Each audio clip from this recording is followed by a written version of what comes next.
Welcome to the Indie Author Showcase. I'm your host, Chad Robert Morgan, and today I got special guest, Doug Brode. Hello. Doug Brode is winner, second place of the Book of the Year for Shelli. I met Doug over at the LA Comic Con, right? Is that where we met? Yeah, at LA Comic Con. I was actually impressed by how many indie authors were at LA Comic Con. That was actually my first time attending the LA Comic Con. And the whole, Kanata Hall was just flooded. I think you were upstairs, though. You had a much bigger booth. No, we were on the bottom floor. We were on the main floor. Oh, okay. We were in the small press area. Some go into small press, and most go into the Artist Alley, which is a whole different section. They're the ones that are upstairs this time. So yeah, they got a little screwed over this year. Usually Artist Alley is right next to us. This time they got moved all the way upstairs, which I'm sure they weren't too thrilled about because they didn't find out till after they paid. I actually found authors in like three places. So there was Artist Alley, Kanata Hall, which is where everybody was. Mm-hmm. And then there was another small group of authors right above you. Oh, okay.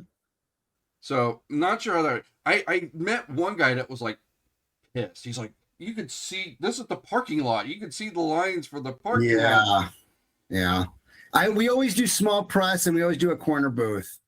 So we always pay extra for that because we found the first time we did it, which was for my first book, it's over my shoulder, The Ship. We got a corner booth just by mistake and it was great cross traffic. So after that, we just paid extra for the corner booth ever since. Well, the good news about Kanata Hall was that's where the autographs were. So they had to go through you guys if they wanted to go see like Elizabeth Olsen or Paul Bettany. Oh, okay.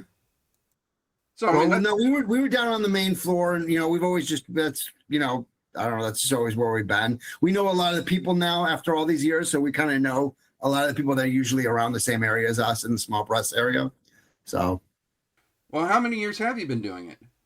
Let me see. My first book came out in 2021, so that's 5 years we've done it. 5 years in a row. We'll do it again hopefully this year for the sixth book. Good. Very good. So tell me a little bit about the books. Obviously, we gave you the award for Shelli. That was really getting in under the wire because I read that like in the month of December. I think it was one of the last books I read for that year. Mm-hmm. But you also have your Ship series, right? So you have two series going on? Well, no, I started with the Ship saga, which was a trilogy, which was a sci-fi horror trilogy for people who like things like Alien or The Thing and things like that. But then after that, my first book was supposed to be Shelli. Shelli was I wrote a script. I had a TV show called Forbidden Science that I wrote for HBO. They put it on Cinemax, and it was supposed to be a sexy show, but they took it way too far. So I got back and I wrote a pilot episode, and Chris Columbus, who made the Harry Potter films, was interested in it. And Duncan Jones, who's David Bowie's son, he made a movie called Moon. He was interested in it, but nobody could get it off the ground. So I just put it on the shelf. And over the years, I sold 3 or 4 scripts, and they would pay for them, and then they would still put them on the shelf. And I got tired of them putting on the shelf. So Shelli was supposed to be my first book, but I wasn't ready to write it. I wrote the first 50 pages, which are more or less in the book, but the world building and the politics and all of the things that were involved in it, I just wasn't ready for it. And the first book of The Ship is about a woman who wakes up inside a crashed UFO 35 years after she was abducted, and she's being hunted by something that used to be human, and now her skin is starting to turn gray. And she's hearing voices, and the ship is communicating with her, but it's showing her terrible visions. And so I thought that was a contained horror that was easier to write for a first book. So I did that trilogy. And then I released Shelli, which was my fourth book. And I knew right out of the gate that it was going to be something special because I had hired a developmental editor for my first book, The Ship, and she did lots of notes. But when I gave her Shelli, she sent me back my money and said she couldn't find enough things to warrant the fee. And she wanted me to go to a literary agent and this and that. I just didn't want to do that. I really had no interest in going traditional publishing. I'd rather release it the way I want to release it. And then if somebody likes it, they can come knocking on my door. I don't want to keep knocking on other people's doors. So that was the route I took. But I kind of, it took a little while. It released in the middle of 2024. But by 2025, my sales had quadrupled, if not more. And I was starting to get noticed. I started getting people like yourself, like people on YouTube reviewing it. Another guy, Professor Geek, reading freely, put it in their top list of 2024. And so it started to get some momentum. The sequel released last summer, and that really boosted it. And now the third one's coming out this summer. So What really impressed me in reading Shelli was how crisp and condensed the writing was. I mean, there was no wasted words. There was no fluff.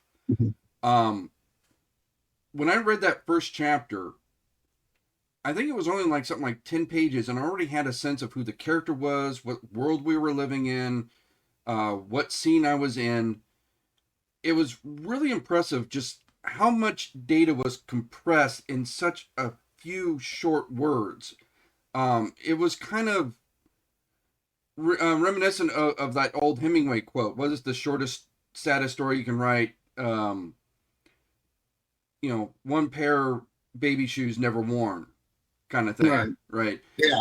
I mean, it was so condensed. And tell me a little bit about your writing style. How did you get that that kind of writing style where it's just all the fluff is just gone, and it's just pure, like, the work right there. Well, the narration, which is really what you're discussing, is has to be echo the whoever the lead character is.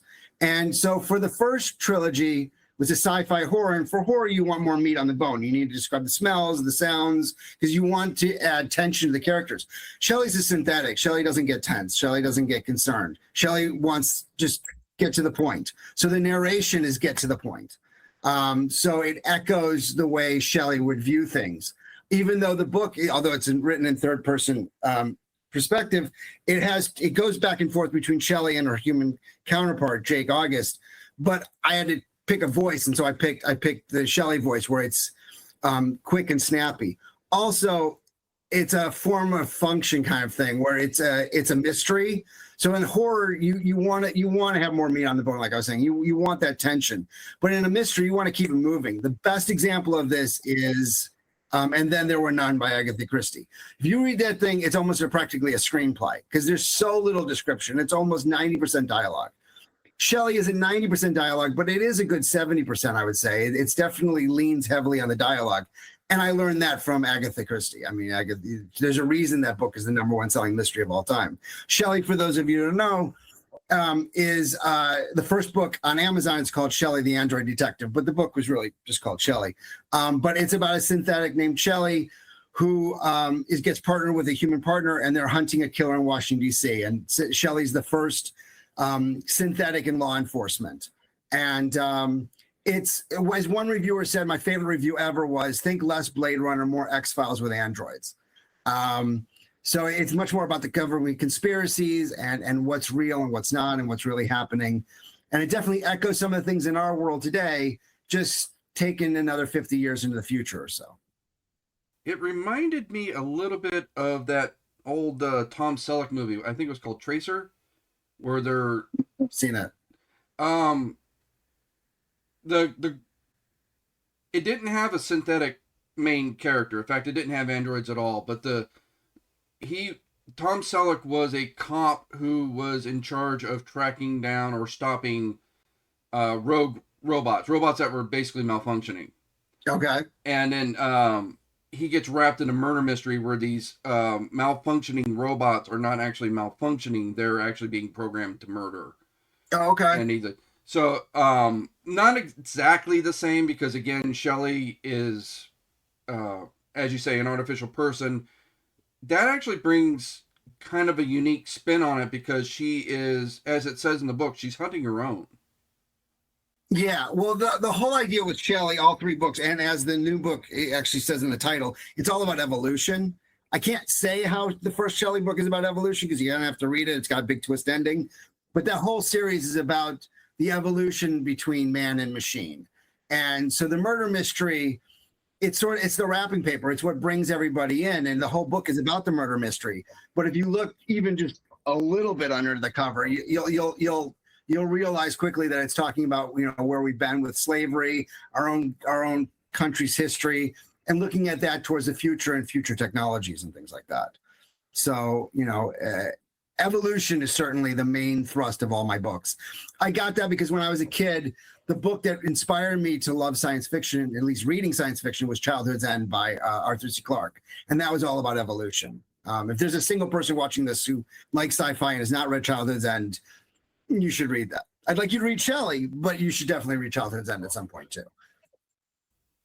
One of the things I did notice in there was a little bit of a mention, or what I interpreted as that fits in today's society, about people losing their jobs to the machines. Because these days we're worried about people losing their jobs to AI is the latest big fear. I think we've always had that fear whenever we automated, right? Whenever we put robots in factories, people were losing their jobs. Whenever we created mechanical windmills, and people, what was the story from Star Trek 2 where the Dutch would throw their wooden shoes or sabots into the machine works to gum it up? And, hence the word sabotage. Yeah. So I think we're hitting this. Star Trek 6, by the way. Yes. Kim Cattrall's character. I helped design one of the Star Trek movies, so I know Star Trek pretty well. Oh, which one did you work on? I did, for those of you who don't know, so I've been for 28 or 29 years, I've been a storyboard and concept artist. So I helped design Star Trek, Iron Man, Thor, Harry Potter, Planet of the Apes, Van Helsing, Looper, Maze Runner. I'm working on a movie now called Zombies, which is a kids thing for Disney, which my young kids are very excited for. They don't care about Star Trek and Thor and stuff, but they're very excited for Zombies. But I did the JJ reboot. So I redesigned all of the Klingon and Romulan weapons. And anybody who knows that movie might be like, well, there's no Klingons in that. We spent months on Klingons and they shot it all. And then it was on this planet called Rura Pente, which was this prison planet. That if you see that movie, the villain disappears for like 25 years and they never tell you where he was. And he was on this prison planet and we did a whole thing with that. And so I designed a lot of Klingon stuff for that. And then I did all the Romulan weapons.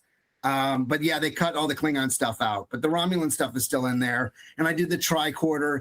And in fact, if anybody wants to Google the tricorder, it was actually, you'll know it once you see it, is I designed it based on Jango Fett's helmet.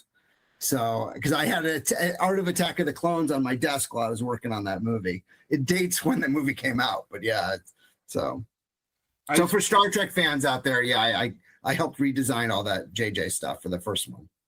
I saw that in the deleted scenes. Yeah, the Klingon stuff. Yeah, I was in there. Oh, and in fact, in the deleted scenes, there's a scene where you see him, he's drawing a picture of Spock. That's my drawing. I drew that. So, you're not the first author I've talked to that has worked on Star Trek. Okay. There is a writer that used to run the Writers' Coffee House in Burbank. I think he still runs it in San Diego. If you have a chance to go down there. Peter Clines, he wrote the X-Hero series. And when he was working on that, he was working on Star Trek Voyager for Paramount. Oh, okay.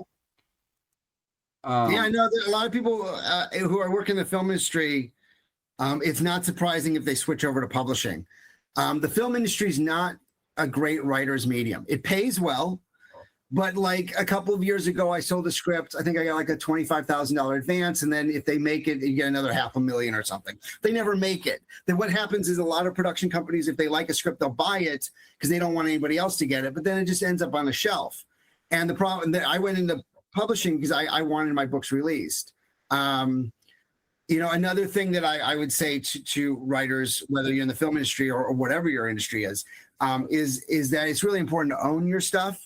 A Star Trek writer recently died. Can't remember his name off the top. David, something David. And he had worked on the Hulk. Peter David. He just died recently. And he had been really struggling with medical bills. And so he had gone on the internet asking for help with the medical bills. And this was a guy who'd worked on Hulk, Spider-Man, Star Trek, you name a franchise, he'd worked on it. And the reason he was struggling was because he never owned anything. And so it's so important to own stuff. Even if 90% of it fails, all you need is one to hit, What do you say to people? Because, and I'm asking you specifically because you obviously have experience in this. What do you say to people that come up to you and says, "Why isn't this a movie?" Why isn't what a movie? Well, like your book, like they read your book, like, "Oh, this would make a great movie. Why is this not a movie?" Um, I get asked that. I do. I probably more than anything other question is, oh, I'd like this to be in a movie and this and that. I get that one more than any other question. And if the right person came along, I would certainly be open to it. But I don't see that as the win. I don't see that as the goal. A film would just help me sell more books. I don't see it. I see some people, they want to write and they hope that it gets me into a movie. But having been on the other side of it, having worked on Maze Runner, Uglies, a bunch of book adaptions, Harry Potter, obviously, other things, I've seen it from the other end, and I've never once ever seen a movie that was better than the book. So I'm not somebody who sits around going, I really hope my books are made into movies. If somebody wanted to make it and they had the right deal in place and I thought they were legit, then I would certainly strongly consider it. But it would be more so that I could help sell more books. You were talking about how your success in selling your books has been increasing. What methods do you use to market your books? One of the things that I'm working on this year is improving my marketing skills, taking some risks, researching out a couple different approaches and reporting it back onto the podcast. So, what marketing approaches has worked for you that you find that is very successful? I don't think there's any one. I think if you do it in person, it's small spurts and it can only spread so far. So when I do LA Comic Con, it's great because I get a lot of people keep coming back. And I get the immediate feedback from them. They're like, oh, I really love this book. I took a chance last year. Let me get the rest. Or at Comic Con, another thing that we had, because my wife's a genius, on Sunday, she decided to put a little string around all of them. Like she literally went to booths asking for string. She put a string around all the books, put them up there for $100. I'm like, nobody's going to, why would anybody buy all of them? She sold so many with that little string. And what happened was a lot of them were people who bought the first book on Friday or Saturday, came back because they got a 2 or 3 day pass and bought the rest. And then we would just discount that one book out that they already bought. So doing it in person is great for that. But on a real, like, massive trying to sell thousands of copies, no, internet's the way to go. Amazon is the way. Amazon's really, for me, I see a lot of people trashing on Amazon, and I think a lot of them are very young because they don't understand that you couldn't do this 15 or 20 years ago. You can't do what you can do now. You get a good editor, you pay about $3,000, $4,000 to put the book together with good editing, good cover, good formatting. If you have a good product out there, you are on an even playing field on Amazon with everybody else, including Stephen King. They'll have a bigger marketing budget, but you're on an even playing field. So, I put in whatever I made the last month. So if I made 1,000 last month, then I'm putting 1,000 into budgeting. I'm never worrying about whether or not I'm making a profit on it. I don't care about that at all. I care about how much did I make, and that tells me how much I can spend the next month. And if I spend 1,000, then I hope to recoup 1,200, 1,500 back. If I spend 500, I hope to recoup 700, 800 back. But whatever I make, that just goes back into the next month's marketing. And I definitely feel that, Amazon is like 70 or 75% of the marketplace for book sales. So why would I worry about anything else? Like, I'm just focusing on one thing. And yes, I do LA Comic Con. We've talked about doing a couple others. There's an LA book fair that we've been talking about, but it's like $1,300. And I don't know if that plus the $1,000 of inventory I have to bring, if it's worth it yet. We haven't decided. But Comic Con is worth it to a certain extent. But say we spend maybe $2,000 between the booth and all the materials and stuff, and we walk away with about $3,500. So yes, I've gotten new readers, but it's not like it's not blowing anything up that way. I think my best shot is probably Amazon. That's just me personally. Everybody has a different opinion. I would recommend checking out WonderCon. Yeah, I've heard about WonderCon. I need to do that one. You're right. It wasn't quite as big. I'd say it's about maybe half the size of LA Comic Con in terms of the small press area. But considering how large that was, it's still saying something, right? Mhm. Um, The other great one we did a thing called Alien Con before the Shelli books came out when we were pushing the ship books. We did really well at Alien Con because it was a much smaller buy-in for the table, and they happened to have just put us right in front. So every single person who came in had to go buy our table, and we did really well there. That was the most. I mean, you want to just talk profit? That's the best profit we ever made, actually. And we didn't have to sell as much as we did at LA Comic Con to make that profit. which one's Alien Con? Because I'm always looking for a good. It's not around anymore. They did that one, and we're like, we're going back forever, and then they never did another one. It was awesome. It was for all the people with the, who believe in this stuff is real. You wouldn't believe how many times my wife had to keep a straight face. My wife helps me at the booth. You wouldn't believe how often she had to keep a straight face. Would be like, they'd see the big banner with the alien head, and they'd be like, "So is this based on your real experiences?" And she'd be like, "No, my husband decided to go with a fictional story this time around." She got really good at it, but the first couple of times she did kind of burst out laughing and turn off some sales. My wife helps me when we do our conventions as well, because last year at Monster Palooza, she was helping me, and I tripped over a box and split my lip in half from here Ooh. all the way over to here, and messed up my knee. I couldn't walk for like a week and a half. Oh my gosh. So now she comes just to make sure I don't kill myself. Well, my wife's responsible for 80 to 90% of our sales. In fact, I think when she gave you a copy of the book, it was her. You walked up to her and she did all that. She's the salesperson in the family. So, but I have been learning Amazon marketing. That's as far as I go with. And I need to be better at mailing lists and things like that. I'm not good at that. I have to do that. So that's also next on my priority list. My wife will help me do the setup and breakdown. Heaven forbid if she talks to a customer, man. She is the exact opposite. No, she'll hide in the back and, "Oh, you sold something? Here's your bag. There, I'm going to go buy that." Oh, wow. Yeah, no, my wife's the complete and exact opposite of that. Maybe we can get them together. She can give my wife some notes, because I can definitely use some help out there. If there is a good sci-fi convention, let me know, because speaking for myself, I do a lot of horror conventions, right? I do Creep IE, I do Monster Palooza. Those are my two main ones. We do pretty well there. I mean, we just came off of Creep IE. I sold almost 80 books, which for me is good. I don't know how's that. I don't know how that compares to you at LA Comic Con, but for me, that's cooking. But I have a second series, which is raunchy sci-fi comedy, and I'm always looking for an outlet to sell that one. And so that's one reason I like WonderCon, because I can get my other stuff out there that's not just horror. But I'm always struggling to find some other sci-fi convention. I think San Jose started at Comic-Con. I wouldn't know. I don't know. We do LA Comic Con. We definitely talked about WonderCon. We've definitely looked at the LA Book Fair. But at the end of the day, it's a business, and it's like, where can I get the most reach? And for me, I find that while we're going to continue to do LA Comic Con, and we really love it there, especially because we see the same people all the time, and we're certainly open to other things. For the most reach, I really feel like Amazon is where I put most of my money and my focus. We tried the LA Festival of Books over at USC 1 year. Super expensive. $1,300 for a booth. Lost our shirt. It was very, very busy. It was very, very crowded. There were huge crowds to get Stacey Abrams' book.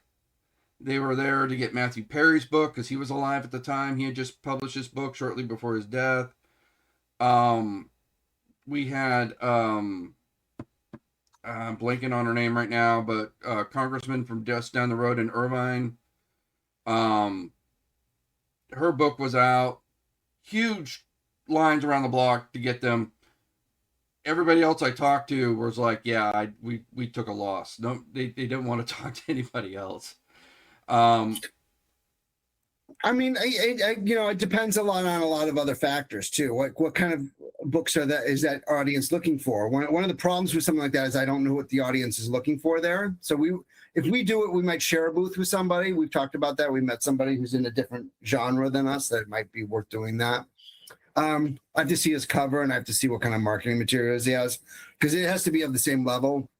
We have gorgeous banners and everything. And one of the things that has helped me, and I was really did not want to do this. My wife insisted that when the first book came out, was she made a big banner with all the movie titles that I've worked on, and that helped a lot, because a lot of people are like, oh, well, I like to design work in Star Trek or Iron Man or Thor or whatever, I'll check out Shelli or I'll check out the ship.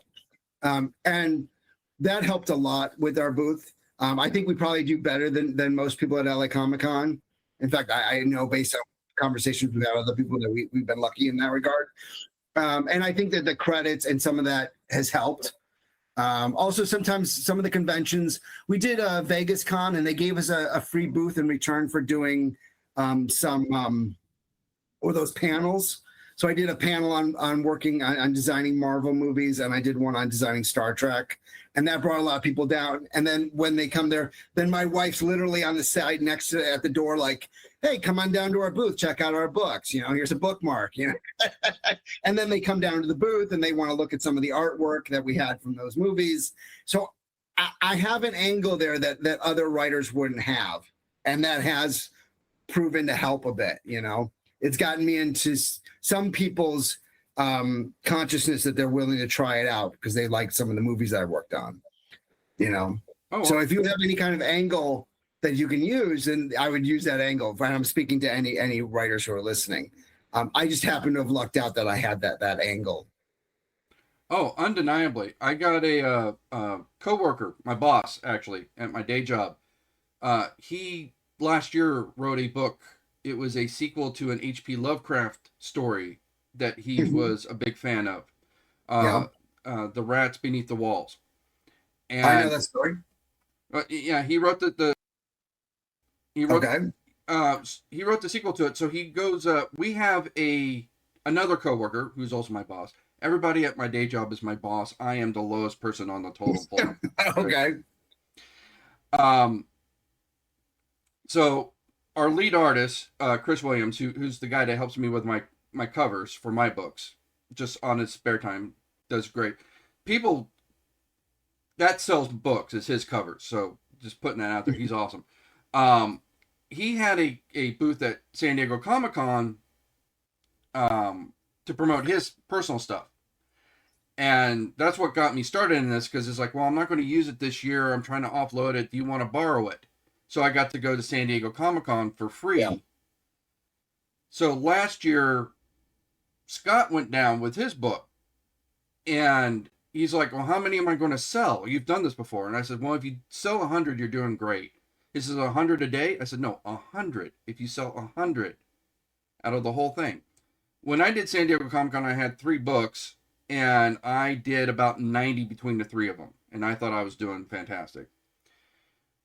See, I got the look in your eyes going like, really? So no, well, I'm just thinking, because San Diego Comic-Con, if we do we've talked about San Diego Comic-Con, that's about a $10,000 investment. Because you have to go big if you're going into San Diego Comic-Con. Big booth. And I don't mean size. I mean like the background, the whole thing. Because we've talked about it. And to hit, if I did San Diego Comic-Con, I would really need to hit many, many hundreds of copies to afford to do San Diego Comic-Con, because it's so expensive to do San Diego Comic-Con. Well, my boss, because you're getting back to what you're talking about having having an angle. Yeah. He was the game designer for the original Fallout. Oh, there you go. That's a good end. Yeah. So he wound up selling about 150. So okay. he did gangbusters, but he also did he even make his money back? Because it cost so much just to have a booth at San Diego Comic-Con. I don't think he cared. Okay. No, that's legitimate. You can go into something like that and be like, okay, I'm going to lose $1,000 or $2,000 to do promotion. I've done that, and there's nothing wrong with that. That makes complete sense to me. It depends on what you're looking at doing. But if I'm dragging my wife out to San Diego for a weekend, you bet your butt she's going to be like, we need to make a profit. My concern in doing these things is breaking even, right? So I can afford to do the next one. Exactly. That's all I care about. Okay. What conferences and everything, because you said LA Comic-Con, have you tried anything out of state? Have you tried branching out? Just the Vegas one, and then we were invited for that one. That was the alien one that you're saying, the one that doesn't... No, I did Vegas Comic-Con 2 years ago, and we did, but they had me do a panel on designing for Marvel and a panel on designing for Star Trek, and then we used those panels to bring people down to our booths. We did well. It's just but you have the hotel and everything, and also it's a much smaller crowd than the LA one, so it's all relative. Yeah, we had a similar experience when we did Hauntmare Expo, which is a much smaller horror convention up in Fresno. And so the booth fees were really small, but you have to drive 4 or 5 hours to get there. You're getting a hotel, so that adds to your cost. So, yeah, I get that. It's like it all has to kind of balance out. You have to have enough people coming through the door that you have potential customers, that you can sell enough books to offset, the travel time, the hotel rent, and everything like that. So it is kind of a juggling act when you start planning these things out of state. I guess I just feel like when I think of the convention and stuff, it's really fun, but it's one quiver in the it's just one bow in the quiver, or whatever the phrase is. Like it's just part of it, It's not, that's not my be all end all. It's a great way to meet customers. It's a great way to get readers to be able to talk to me about what they enjoyed about the books or this and that. It's a great way to continue to promote my books. I should be doing it more, but I've definitely, I have a limited amount of resources, so I put most of my money in my marketing stuff towards the Amazon stuff. But I definitely, I need to be doing more of these conventions. That's true. I should be doing 3 or 4 a year, but it's just I haven't been able to do that yet. I hope to do it though. Well, when you start adding more conventions, you definitely have to let me know so we can plug you on the podcast so people know how to find you. Thanks. Well, right now, actually, the big thing I've got going is that because I hit 1 million pages read on Kindle Unlimited in December, Amazon put me on this deal of the month right now. So Shelli's actually the lowest it's ever been and probably ever will be.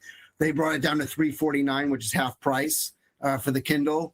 So anybody who's interested in checking out any of my work, Shelli is the deal of the month on Amazon, or one of the deals of the month, at $3.49. Shelli, the Android Detective. Shelli with an I at the end. It looks like this. So I hope you'll check it out. And the deal runs till the 28th. So it's been pretty exciting too, just because, and a little gut wrenching because each hour I keep checking it. I shouldn't be checking it each hour. So to see, if sales are going up and down and up and down. But the short answer is weekend's good, midweek bad, end of the week good. So it's like, I've gotten used to the roller coaster ride. And you have book 3 of that series coming out, correct? Yes, Shelli, Our Evolution, which is a play on revolution and evolution. And each book is a standalone. When I did my Ship trilogy, that was one story that broken up into 3 parts. And each one has a beginning, middle, and end, but it was a continuous story. The Shelli books aren't like that. The characters continue and they're growing, but each book is a standalone mystery. So you can pick up any one and feel confident. I would just suggest starting with the first one just because it's the most popular, but any one will do. And I've been lucky that the second one, I think you can see it here, Shelli Murder Mind. That's the one that came out last summer. That one has something like a 70% read-through rate, which is really high. I didn't have anything like that on my Ship trilogies. I think the second and third books, I'd be lucky if I could say 30 to 40% on the second one, and maybe even lower than somewhere around there for the third one too. But this one was much bigger, high read-through rate. So that's something else that I've been keeping an eye on. Is the read-through rate, because it's not, the first book is just the springboard. But it's like if somebody tells you you guys see Game of Thrones, nobody's starting with season 5. They're starting at the beginning. So, the read-through rate, though, is what's really going to hopefully propel Shelli farther and farther forward. And the first one's now award-winning. Yeah, it's won a couple of them. It's been great, so. Well, tell me, what other awards has it award? I know it was listed in the top 10 for 2024 by Reading Freely, which is a popular writing blog or whatever, the website where they review books. They review books every day, and then at the end of the year they culminate all of them. So Shelli hit their top 10. That was great. And then they also put me in the top 10 new authors for 2024, which is funny because I was like 53. It's been, and Professor Geek on YouTube has been a really big fan of the books. Another guy called Mike Travels Nowhere did a nice review for Shelli. I've been slowly but surely been getting some, a little bit of notice here and there, and that certainly helps. And I appreciate every single one of them, including yourself, of course. So thank you for that. Thanks for taking the time to read it. Oh, of course. I mean, like I said, it was a very compact story, and I mean that in a good way. Like there's a lot of detail that was compressed down in such a few well-chosen words that it was very easy to read and still have a vivid idea of what was happening in the world at the same time. I mean, that's a good balance. I mean, that's a good trick to pull off. Like I said, that was very Hemingway-esque in terms of the way the prose was written. The whole purpose of the podcast here, because we got the idea at WonderCon where I saw a whole group of us, like you guys had over at the LA Comic-Con, all of us working to try to get our voices out there. And I said, well, let's work together. Let's actually start showcasing these indie authors and giving them a platform so they can come out and say, here we are. And I think it's a great idea. I think it's great to do that. And one of these days it might actually work. So we're great. Well, the problem is the biggest thing you have to get through is the stigma. So, I could have sent I don't know about the Ship trilogy, but Shelli, I know I've shopped around. I just didn't want to do that. I didn't want to wait for a year. I God forbid somebody else try to design one of my covers. I mean, I feel like 28 or 30 years experience or whatever it is designing stuff. I really didn't want somebody. Now I don't paint them, but I do design them all, and then I have an artist, Thea at Enchanted Ink, who paints them up for me. So I sketch them out, and then she paints them, and then I drive her crazy with notes for a couple months. I'm very meticulous about how I want every single thing to look, from the formatting to any interior images to the cover. I'm not as meticulous when it comes to marketing and things like that. That I don't really care about. I'll use anything for marketing, anything that'll work. But when it comes to the actual product, I'm very meticulous about it. And so the idea of having somebody else, of handing that over for what, like a $10,000 advance, just seems insane to me. I mean, that's just make that back in a couple of years on the book. So I would never do that. Sounds like you're doing a lot better than I am. I'll tell you that right now. Well, I've been lucky with Shelli. I mean, the Ship book did pretty well. But a lot of that was, I had the friends and family and stuff like that helping me. They didn't care about my books after the first one, though. Like, if anybody's on here and they're an indie author, you can count on your friends and family for a couple of books.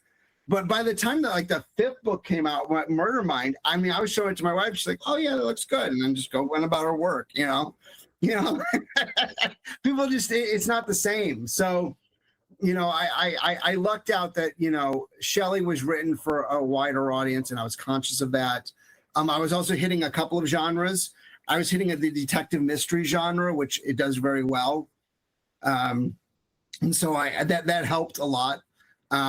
I didn't write it for that. I had the script already that it's based on, but that helped. That it was a genre that appealed to more people. The sci-fi horror, I'm very proud of that trilogy, but it just didn't have the same size audience. What was I going to say?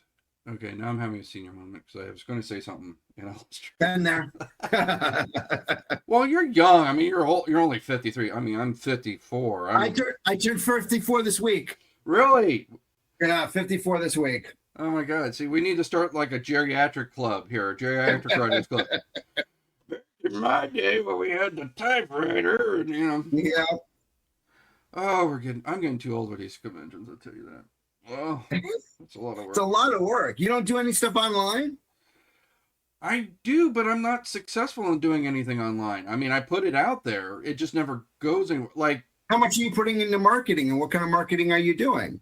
well, that's my goal for this year is to try to put money in the marketing and get that up and running And quick. how many ads? You have to run multiple ads. I tried to do Amazon ads for my latest book, Fear, and they looked at the cover, and Amazon went, "Fuck that, no." They Then you ran need a from new it, cover. huh? Then you need a different cover from Amazon. I know. I It's get. too big of a marketplace to say F that. It's way too big of a. You're talking about 70-something% of the marketplace. That's no. Like, No, I'm saying Amazon said that to me. I mean, I I know, but if tried, they're but saying, right, of course, I'm saying if they said this cover doesn't work for us, then you need to give them a cover that does work for them, because you can't say no to 70% of the market. I'm just being honest. Like, I mean, you can't. It's too big of a marketplace. Yeah, no, You know? I hear you. I hear you. I that is what I'm working on for this year. That is my You can goal. have your exclusive cover that's for your fans. It's on your website and that's at conventions.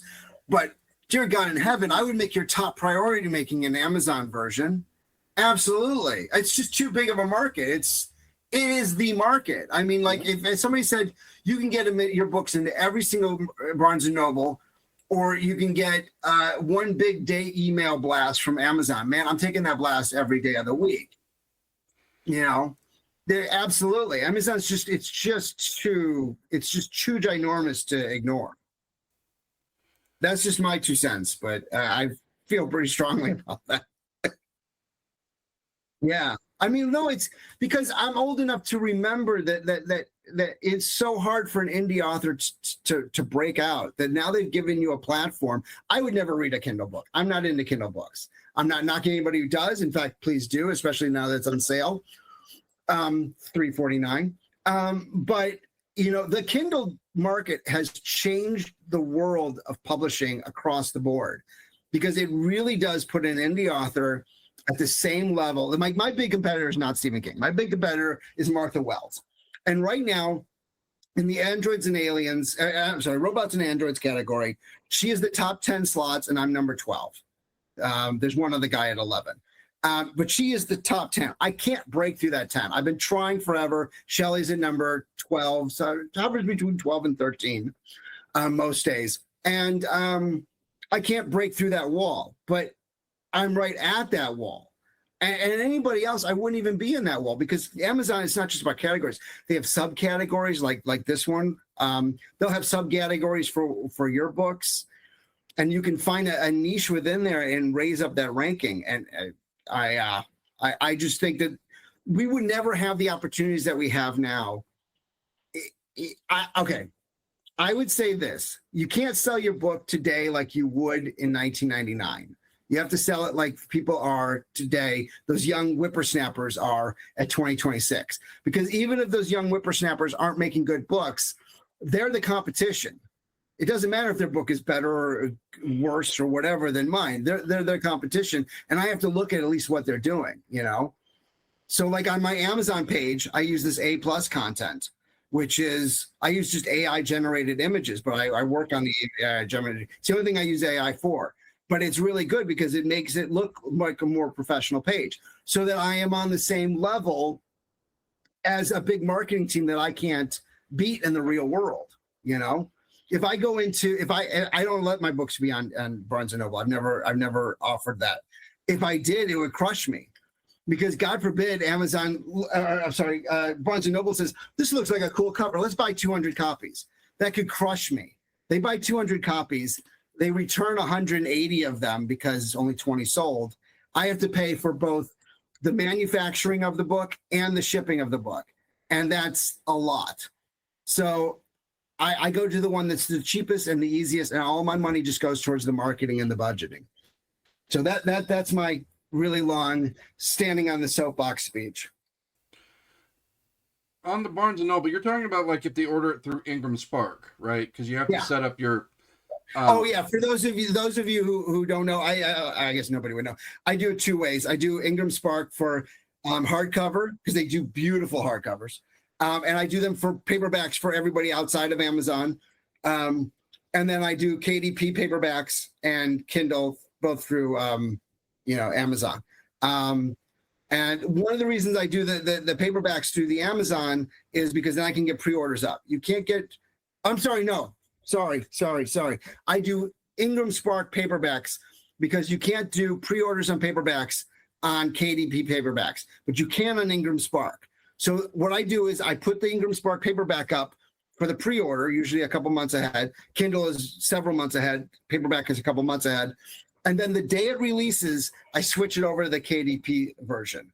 And then Amazon handles the rest of the paperbacks from then on.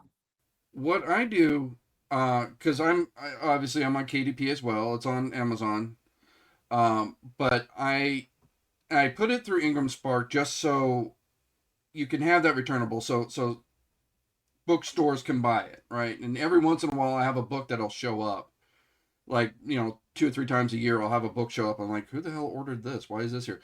And it's a return from some mom and pop bookstore that it, for whatever reason, it didn't sell or whatever. Right. But I also do it through Barnes and Noble Press, so I can get it on the Nook. Okay. And but then you can't do Kindle Unlimited. Yeah, that's sort of the trade-off. Technically, I'm starting to sound. I'm really. There's somebody right now watching this thinking he's just a total shell for Amazon. They're paying the money, but no, I'm a big fan of Kindle Unlimited, and let me tell you why. Kindle Unlimited is the reason people have been discovering my books. It's how Reading Freely discovered Shelli and put it in the top 20 books of 2024 because they just found it on Kindle Unlimited and they just read it on their own. So that's why I also raised the prices on my ebooks. My ebooks are not cheap. Yeah, they're $6.99 for Shelli. Right now, it's on sale for $3.49 this month, but generally it's $6.99. Sequel is $7.99, and the new one is pre-ordered for $9.99. The ship books are cheaper just because those are not my main focus.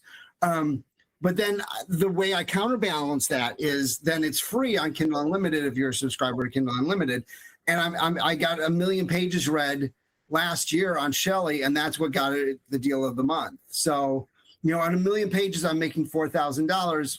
I already did the math because somebody had asked me a couple months ago, and I didn't forget it. So no, that's not a huge amount of money, but that's a lot of readers.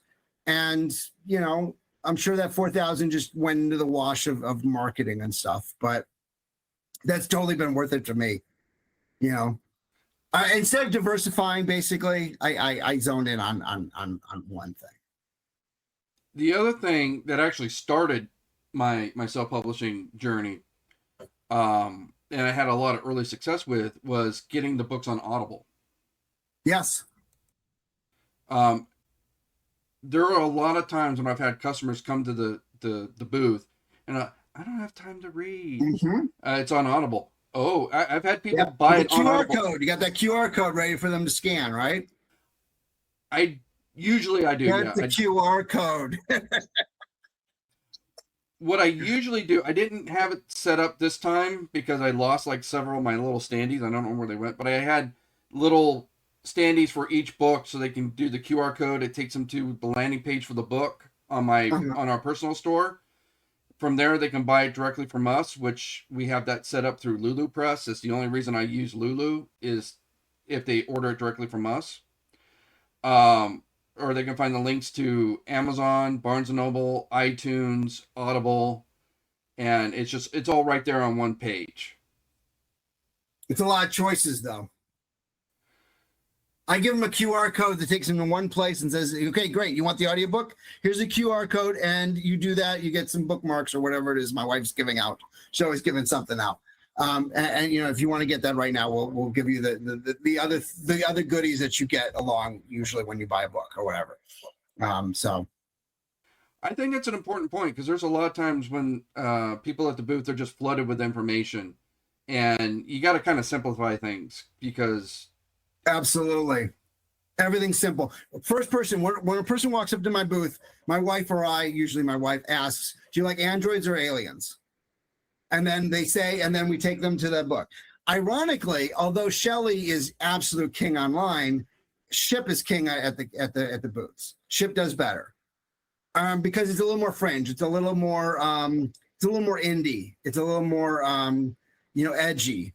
And that does really well at conventions. While something like Shelli does well online because it's more for a mainstream audience. So we've noticed that Shelli, that the Ship, I think the Ship actually does outsell Shelli or comes close to outselling Shelli at conventions. But it's nowhere near that. Online, it's like 99 to 1. It's like it's Shelli's king online. So it's different audiences too. Well, this has been fun. This has been great. We are running close to an hour, and there's very little for me to edit out. So this is going to be like one of our larger ones, which is good. Can you make it into those short little things? I love those little short things you did. So what I do with that is there's a program called Opus Clip. I upload it, and it automatically will cut it for TikTok and Instagram and everything. Wow. And it publishes it to, I wish they would have Blue Sky. They don't do Blue Sky, but they'll publish it to TikTok, Instagram, Facebook, YouTube, and it gets me in trouble. You're really good at this stuff. It's funny because what I like about you is you and I seem to have completely opposite strengths. And I really think that we could help each other. I'm talking outside the interview. I mean, the technology stuff, which I know nothing about.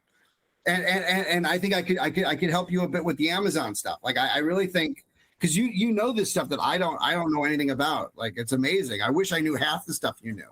Your website's gorgeous. You're able to slice these things down. You've got so many advantages that I wish I had.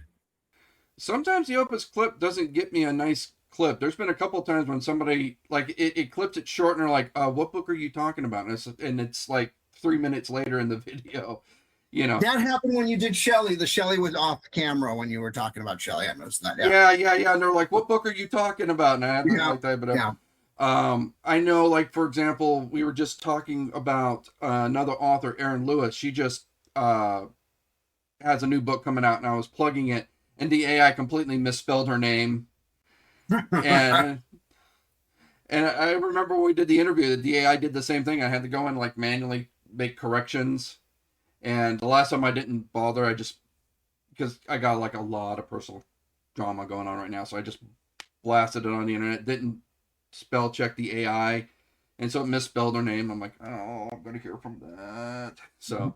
Oh no, you're doing an impressive job. You know a lot of things that other writers don't know. I wish I knew even half of the stuff to have been able to build that website and to do these clips and things like that. I wish I knew how to do all that. I don't know how to do anything. So that's pretty impressive, especially for somebody in our age bracket. I earned this gray hair over here. Yeah, I have to ask my 11-year-old how to do certain things sometimes. But I mean, that is also part of the point of the podcast, is for us to learn off of each other and promote it, because there are definitely gaps in my knowledge. So I'll trade what I know for what you know, and then we can help each other out. That's the whole point of the podcast. Yeah, no, it's a great idea. It's a great idea. I actually forgot to. You mentioned audiobooks. I forgot to plug that. I've got an audiobook coming out on the 24th. The Murder Mind. We actually had award-winning narrator Kelly Tager, who does the Shelli books. So we lucked out on that, actually. So she just decided she doesn't do any indie books. She just decided she liked Shelli and she wanted to do it. So that really lucked out for us. So do you find that you make as much money on the audiobooks as you do because our audiobooks, they don't do that well. And I don't know how to market the audiobooks. It's easy to market books. I don't know how to market all the audiobooks. They were successful in the beginning. So what you could do is they would give you the promo codes, and then there were secondary websites where you could pay $12, put all your promo codes up there, and then people would download them for free, and then about maybe 1 out of every 5 would actually leave a review. The problem is the last time I did that, the site shut itself down because scammers were downloading the promo codes and reselling them. Mm. So now I'm not so sure. Right now it's kind of shifting. Now I'm selling more not hardcovers, but actually I am selling a lot more hardcovers these days. That's great. Um, one of the tricks I learned from WonderCon, because you were talking about how you didn't want to go traditional publishing, how you want to maintain the control, and Absolutely. I met a guy at WonderCon, Todd Fonestock, who does fantasy. He actually was traditionally published and stepped away from that to go indie because he wanted that kind of level of control. And one of the things he was telling me is always put the hardcovers up front, because there'll be people that are, oh, this is Exactly. That is absolutely true. My wife does that too. Absolutely. yeah. So they'll ask us like, do you have this in paperback? Yeah, sure, it's right Yeah, here. exactly. That was a lesson I think is the fantasy guy, right? The giant dragon. Yeah, he gave us the same advice. Young guy, right? I think he's into karate and stuff. 20s. I don't know how old he is. I don't. I think Because he's there's older a than guy who does all these conventions that we see, and he gave us that same tip. The other big advice that he gave us that's really great, that you should absolutely be doing, is they have the tip thing on the thing.